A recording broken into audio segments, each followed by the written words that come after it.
selamat pagi Ibu Mintorsi. Ibu, bagaimana nih menanggapi kasus yang lagi viral ini?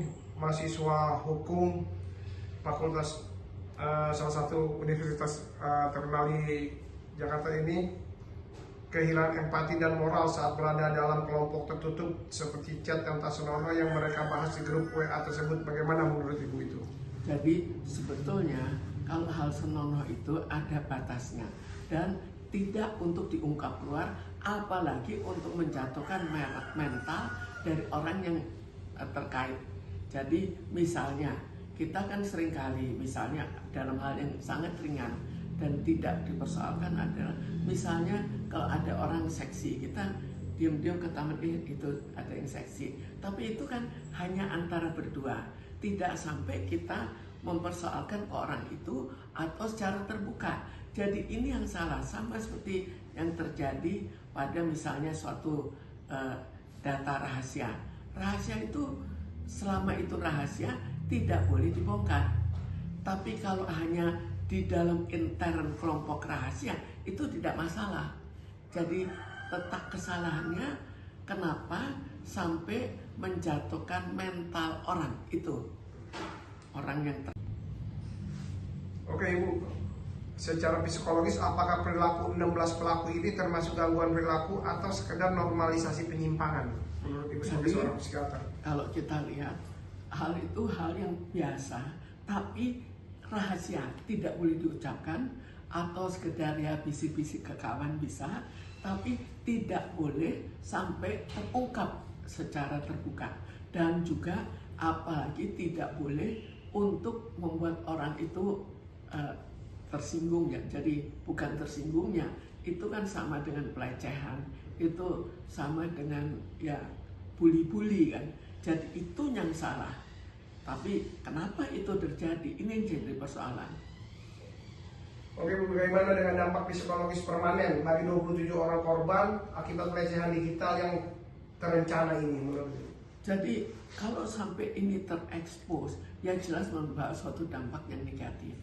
Dan tergantung pada orangnya, dampaknya sampai berapa jauh, dampaknya sampai berapa lama. Jadi apakah dampaknya juga suatu yang sangat tertekan pada dirinya, atau hanya dampak ringan bahwa dia anggap itu halnya ya ringan-ringan saja. Jadi masing-masing mempunyai pandangan yang berbeda. Iya, mengapa saat ini kecerdasan akademik mereka tidak mampu mencegah dorongan seksual impulsif atau toksik ini? Ini kan bisa dikatakan sebagai dari toksik, penyakit.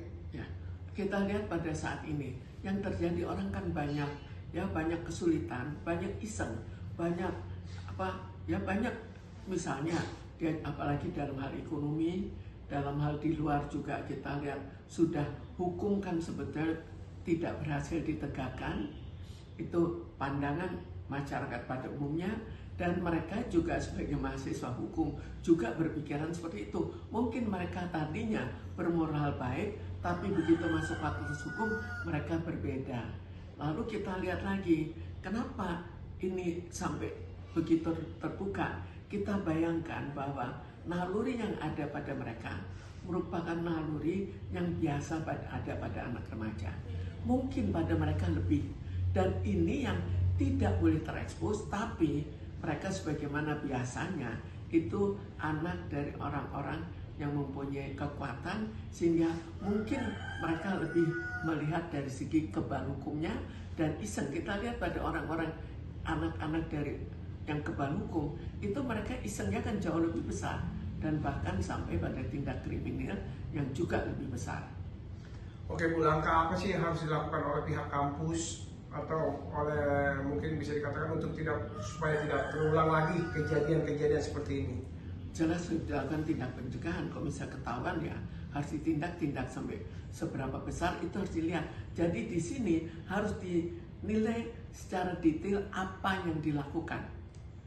Kita tidak bisa hanya dari berita-berita saja, tapi betul-betul dinilai, betul-betul dilakukan sesuai dengan jalur hukum.